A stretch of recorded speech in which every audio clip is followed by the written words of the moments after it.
மிக துல்லியமாக கணிக்கப்பட்ட ராசி பலன்களை காண ஆன்மீகம் இன்ஃபோ தமிழ் சேனலை சப்ஸ்கிரைப் செய்து வைத்துக் கொள்ளுங்கள்.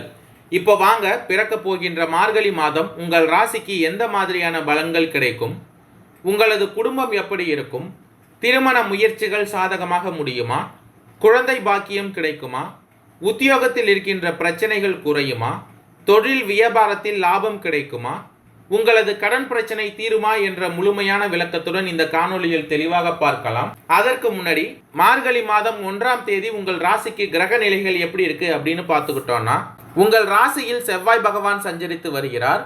தைரிய வீரிய ஸ்தானத்தில் கேது பகவானும், பஞ்சமஸ்தானத்தில் புதன் பகவானும், ரணருண ரோகஸ்தானத்தில் சூரிய பகவானும், களத்திரஸ்தானத்தில் சுக்கிர பகவானும், அஷ்டமஸ்தானத்தில் சனி பகவானும், பாக்கியஸ்தானத்தில் ராகு பகவானும், லாபஸ்தானத்தில் குரு பகவான் வக்ரமடைந்த நிலையிலும் சஞ்சரித்து வருகின்றனர். மற்றும் இந்த மாதத்தில் கிரக மாற்றங்கள்னு பார்த்துக்கிட்டோம்னா, டிசம்பர் மாதம் 30ஆம் தேதி சுக்கிர பகவான் மகர ராசியிலிருந்து கும்ப ராசிக்கு பெயர்ச்சி ஆகிறார். மற்றும் ஜனவரி மாதம் 1ஆம் தேதி புதன் பகவான் விருச்சிக ராசியிலிருந்து தனுசு ராசிக்கு பெயர்ச்சி ஆகிறார். இந்த கிரக மாற்றங்கள் மற்றும் கிரக நிலை காரணமாக கடகம் ராசிக்காரர்களுக்கு மார்கழி மாதத்தின் தொடக்கத்தில் உங்கள் ராசியில் உங்களுக்கு யோகம் செய்யும் கிரகமாக விளங்கும் செவ்வாய் பகவான் நீச்சம் பெற்றும் வக்ரம் பெற்றும் சஞ்சரிக்கிறார். எனவே எதையும் திட்டமிட்டு செய்வது இந்த மாதத்தில் நடக்காது. திடீர் மாற்றங்களும் ஏமாற்றங்களும் வந்து கொண்டே இருக்கும். சமூக பணிகளில் ஈடுபட்டு இருப்பவர்களுக்கு அஷ்டமத்து சனியின் ஆதிக்கத்தால் குறுக்கீடுகளும் அதிகரிக்கும். பண நெருக்கடியும் கொடுத்த வாக்கை காப்பாற்ற முடியாத சூழ்நிலையும் ஒரு சிலருக்கு ஏற்படும். கடகத்தில் உள்ள செவ்வாய் பகவான் இந்த மாதம் முழுவதும் மகரத்தில் சஞ்சரிக்கும் சுக்கிர பகவானை பார்க்கிறார். உங்கள் ராசிக்கு 5, 10 ஆகிய இடங்களுக்கு அதிபதியானவர் செவ்வாய் பகவான். அவர் சுகஸ்தானத்தில் சுக்கிர பகவானை பார்ப்பது யோகம்தான். ஆரோக்கியம் சீராகி ஆனந்தப்படுத்தும்.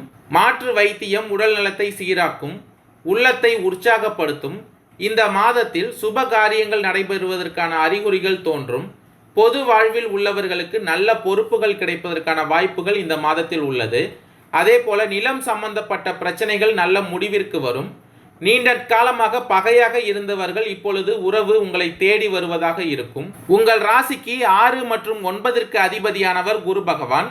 அவர் வக்ரம் பெறுவதால் உத்தியோகத்தில் திடீர் பிரச்சனைகள் உண்டாகும். வீண் விவாதங்களில் ஈடுபடுவதை தவிர்த்து கொள்ளுங்கள். பதற்றமும் தடுமாற்றமும் உங்களுக்கு வந்து கொண்டே இருக்கும். மனக்கசப்பு தரும் தகவல் அடிக்கடி வந்து அலைமோதும். குழந்தைகளால் பிரச்சனைகள், பிற வழிகளில் மன நிம்மதி குறைவு ஏற்படும். உத்தியோகத்தில் பணி நீக்கம் செய்யப்படும் அளவிற்கு சில சம்பவங்கள் நடப்பதற்கு வாய்ப்பு இருப்பதால் இந்த மாதத்தில் அனைத்திலும் கவனமாக இருக்க வேண்டும். தொழிலில் கூட்டாளிகள் விலகி செல்வதற்கான வாய்ப்புகளும் உள்ளது. இது போன்ற காலங்களில் யோக பலம் பெற்ற நாளில் சிறப்பு வழிபாடு செய்து குலதெய்வ கோவிலுக்கு சென்று வருவதும் நல்லது தரும். மார்கழி மாதம் 15ஆம் தேதி கும்பராசிக்கு சுக்கிர பகவான் செல்கிறார். உங்கள் ராசிக்கு 4, 11 ஆகிய இடங்களுக்கு அதிபதியானவர் சுக்கிரன். சுகாதிபதி சுக்கிர பகவான் சனி பகவானோடு இணையும் இந்த நேரத்தில் செவ்வாய் பகவானின் பார்வைகளும் பதிகிறது. தைரியமும் தன்னம்பிக்கையும் இதனால் அதிகரிக்கும். தடைகள் தானாக விலகும். தனவரவும் திருப்தி தருவதாக இருக்கும். ஆபரணங்கள் வாங்கும் வாய்ப்புகளும் உண்டாகும். நீண்ட நாட்களாக உத்தியோகத்தில் எதிர்பார்க்க காத்திருந்த பதவி உயர்வு இப்பொழுது கிடைப்பதற்கான வாய்ப்புகள் உள்ளது. மார்கழி மாதம் 17ஆம் தேதி தனுசு ராசிக்கு புதன் பகவான் செல்கிறார். உங்கள் ராசிக்கு 3, 12 ஆகிய இடங்களுக்கு அதிபதியானவர் புதன் பகவான். அவர் 6ஆம் இடத்திற்கு வரும் பொழுது விபரீத ராஜயோக அடிப்படையில் இருந்து மிகுந்த நன்மைகளை செய்வார். குடும்பத்தில் சுப நிகழ்ச்சிகள் நடக்கும். சொத்து பிரச்சனைகள் நல்ல முடிவிற்கு வரும். உறவினர்கள் உங்கள் வாழ்வில் முன்னேற்றத்தை கண்டு ஆச்சரியப்படுவார்கள். வருமானம் பற்றாக்குறை அகலும். உத்தியோகத்தில் இருந்து விடுபட்டு சொந்த தொழிலிற்கு வரும் முயற்சி கைகூடும். அதே போல பொது வாழ்வில் உள்ளவர்களுக்கு எண்ணங்கள் எளிதில் நிறைவேறும். வியாபாரம் மற்றும் தொழில் செய்பவர்களுக்கு இந்த மாதத்தில் முயற்சிகளில் வெற்றி கிடைக்கும். உத்தியோகத்தில் உள்ளவர்களுக்கு புதிய வாய்ப்புகளும் நல்ல மாற்றங்களும் வந்து சேரும்.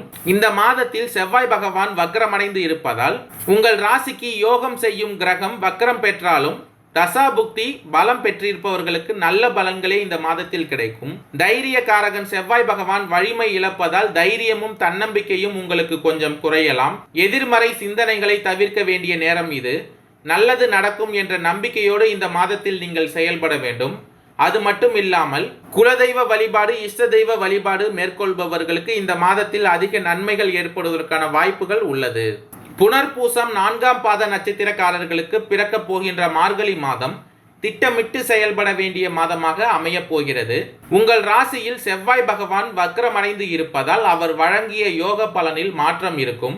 இந்த நேரத்தில் சனி பகவான் ஆட்சி பெற்று இருப்பதால் ஒவ்வொரு செயலிலும் கவனமாக செயல்படுவது அவசியம்.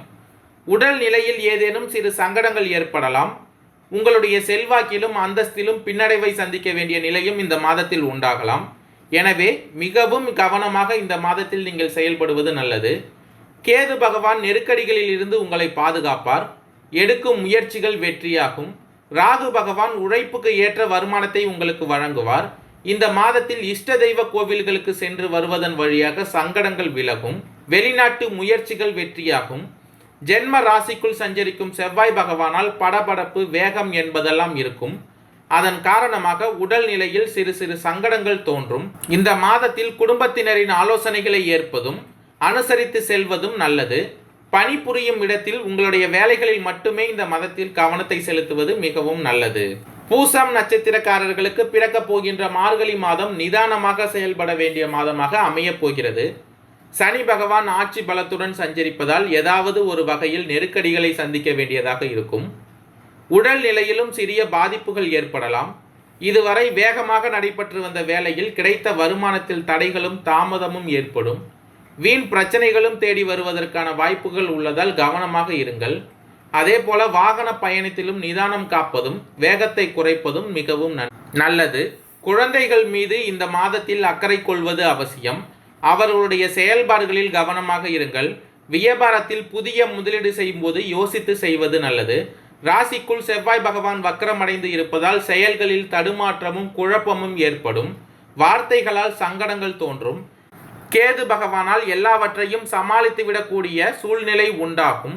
அடிப்படை தேவைகள் பூர்த்தியாகும். இந்த மாதத்தில் பிறரை விமர்சனம் செய்வதை தவிர்த்து கொள்ளுங்கள். உழைப்பையும் செலுத்துவது நல்லது. ஆயில்யம் நட்சத்திரக்காரர்களுக்கு பிறக்கப் போகின்ற மார்கழி மாதம் கவனமாக செயல்பட வேண்டிய மாதமாக அமையப் போகிறது. இந்த மாதத்தில் அனைத்து செயல்களிலும் கவனமாக இருங்கள்.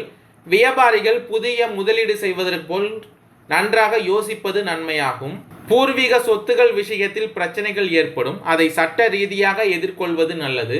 குடும்பத்தினர் ஆலோசனைக்கு இந்த மாதத்தில் மதிப்பளிப்பதும் பெரியோர்களை அனுசரித்து செல்வதும் உடன் பணிபுரிபவருடன் மோதல் போக்கை காட்டாமல் இருப்பதும் பெரிய நெருக்கடிகளில் இருந்து உங்களை பாதுகாக்கும். சனி பகவானால் உடல் நிலையில் பாதிப்புகள் ஏற்படும். கவனக்குறைவால் சிறு விபத்துகளையும் சந்திக்க நேரிடும். கேது பகவானால் அவற்றிலிருந்து விடுபடக்கூடிய நிலை உண்டாகும். தைரியமும் தன்னம்பிக்கையும் அதிகரிக்கும்.